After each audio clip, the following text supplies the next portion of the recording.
Hey, Dr. Jockers here, and today I'm talking about what happens when you go 8 hours without food before bed. So we're talking about 8 hours. This could be the greatest thing you do for your health all week, or the worst thing you do, depending upon how you do it. So you don't want to mess this up. In this video, I'm going to go through all the amazing benefits, but also important precautions, and show you how to make sure you're doing it the right way so you maximize fat burning and cellular healing. So let's talk about it. 8 hours. You've fully digested your meal and insulin comes down. Let's say you eat your last meal and you finish at 1 or 2 o'clock. You're planning on going to bed at 9 or 10 o'clock at night. So in that 8-hour period from when you finished your last meal down through when you go to bed, your insulin levels come down. You see, insulin is this key hormone. It acts like a key that opens up the lock on the cell. Its job is to bring glucose out of the bloodstream and into the cell where it can be used for energy. When insulin's elevated in our bloodstream, like after a meal, it stops fat burning. So we're not able to burn fat effectively for fuel. When insulin comes down, so if we're going a longer period of time between meals, insulin starts going down and that triggers deep fat burning. And also when insulin drops below a certain threshold, it stimulates something called autophagy, where our body starts to break down old, damaged cellular organelles, like old damaged mitochondria. We take the raw materials and we start building new, healthy, stress-resilient mitochondria that are able to burn fat more effectively all the time, right? So we want to become great fat-burning machines. We got to have healthy mitochondria. The healthier your mitochondria, the better you're going to burn fat, the better your energy is going to be, your skin, your heart, the better you're going to be at preventing cancer and really functioning at your highest level. Your brain is so dense in mitochondria. So when you take good care of your body, when you're able to undergo mitophagy and break down old damaged mitochondria and turn them into new healthy mitochondria, it turns on your brain. You have better neurotransmitter release. You're happier, more joy-filled. You think sharper and quicker. You have better memory and better creativity. So when you're going 8 hours from your last meal, before you go to bed, you drop your insulin levels. You start burning fat for fuel. You also elevate something called growth hormone. Growth hormone is your quintessential anti-aging hormone. It triggers the body to burn fat for fuel. It also preserves lean body mass, your muscle tissue, your bone tissue, and it helps balance your immune system and reduce inflammation in your body. When insulin's elevated, it blocks growth hormone production. And this is one of the reasons why high insulin is associated with high amounts of inflammation. When insulin goes down, growth hormone elevates. We always get a rise in growth hormone when we're sleeping at night. But when insulin's down, we get an even higher rise of growth hormone, which again turns down inflammation in our body. Growth hormone also triggers the production of healthy collagen and elastin for better skin. So we get better skin with less fine lines and wrinkles and less age spots. So we get younger looking skin.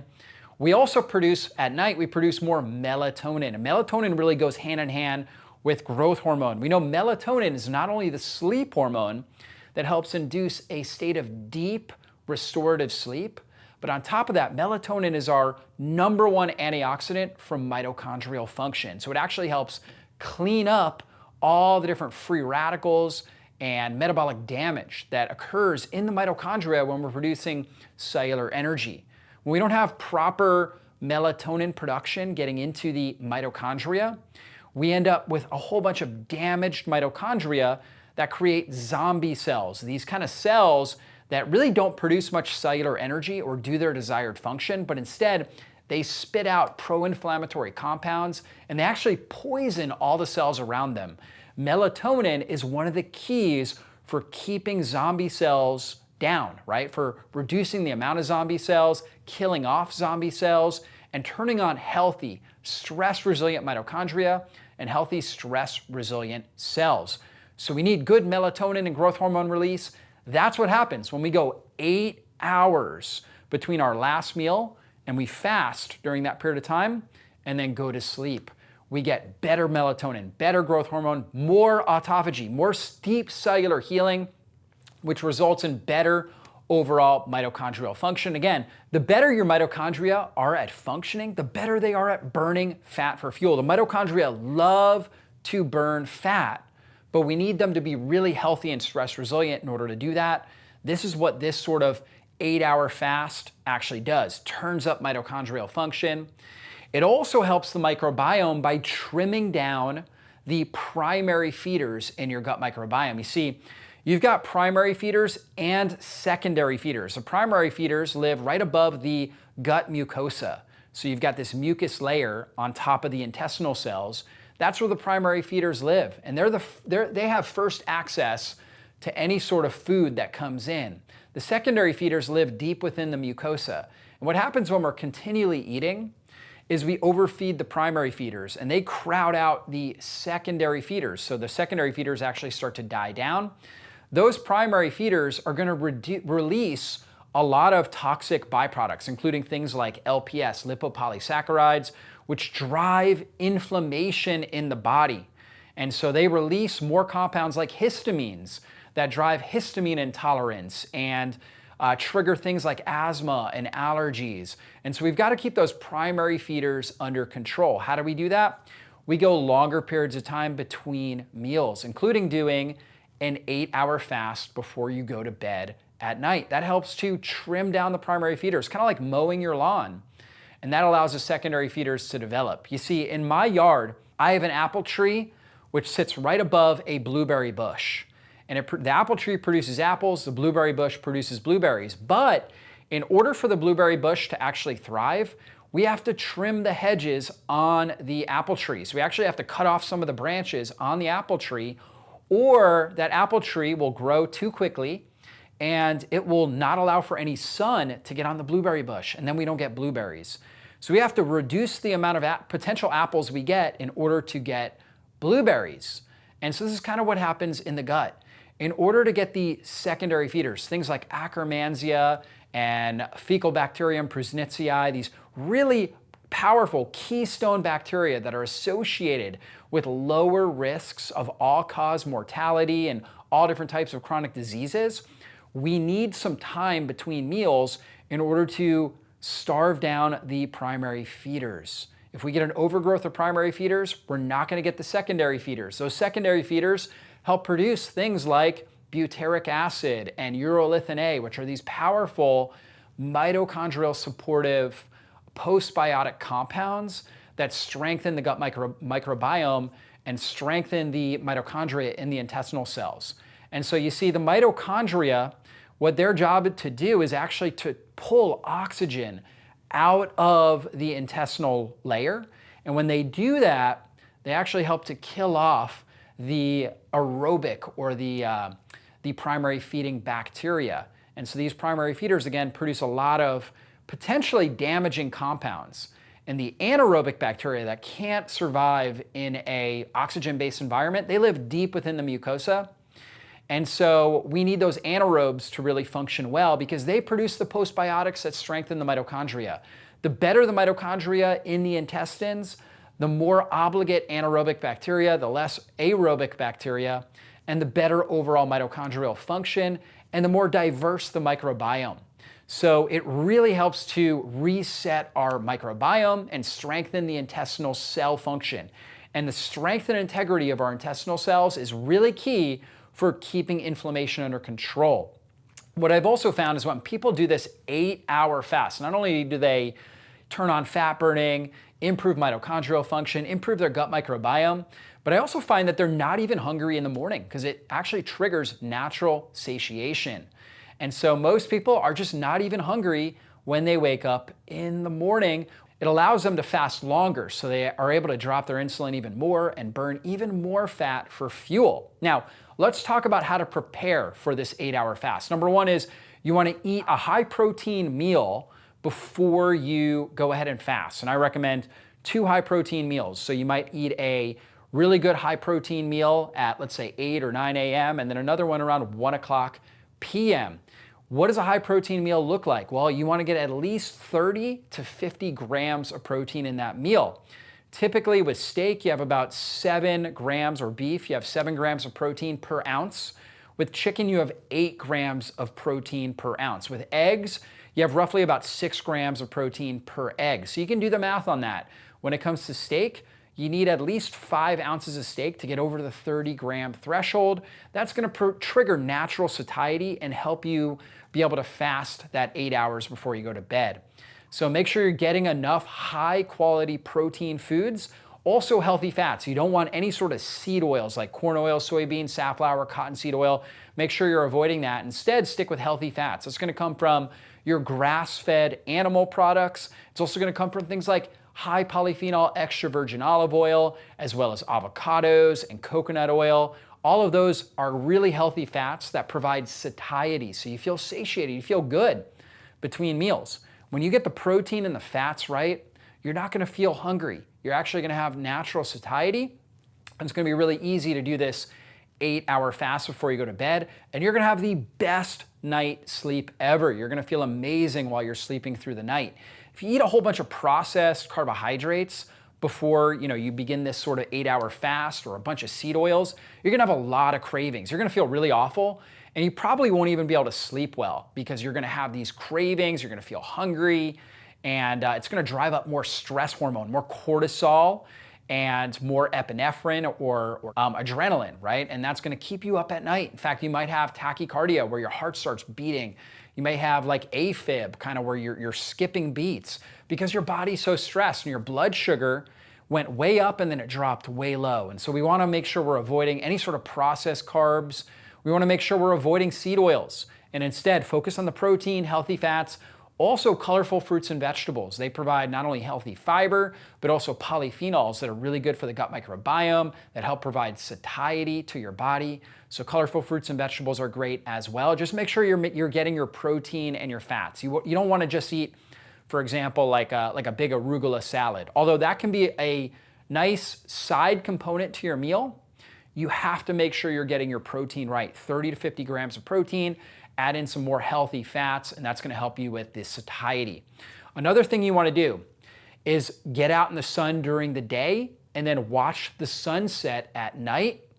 That actually is gonna get you infrared as well as UV light during the day to set your circadian rhythm. And at night, you get more infrared light, which stimulates mitochondrial melatonin production to clean up all the free radicals that are in your mitochondria, to set your mitochondria up for optimal healing while you're sleeping. Also, you get red light, which is also great for charging your cellular battery when you're watching the sunset at night. And then right after sunset, turn off or dim all the bright lights in your house. So turn all of those off and use blue light blocking glasses. Make sure you're having blue light blocking glasses over your eyes. That will block out any of this melatonin suppressing blue light. At night, we need darkness. If we're being exposed to bright blue lights, that actually inhibits melatonin production. We're not gonna get really good sleep and we're not gonna get good cellular repair. Blue light blocking glasses will help limit that. But of course, dim your lights as well. Blue light blocking glasses allow you to be on your cell phone or your device without blocking the melatonin production, but I wouldn't recommend doing that for a long time. I would recommend trying to be in bed by 10 o'clock, 11 o'clock at the latest when you're doing this sort of fast. That's gonna get you the nice rise of growth hormone and melatonin, so you get the best cellular healing benefits. So another common question I get is on exercise. People will ask me, can I exercise while I'm doing this? You see, I only recommend high intensity exercise in the morning or midday on this plan. I recommend that last meal that you're eating at, let's say 1 o'clock and finishing by 2 o'clock, or maybe 3 o'clock at the latest. You wanna make sure that is after any sort of exercise. So that way you're getting the nutrients in to recover from that exercise.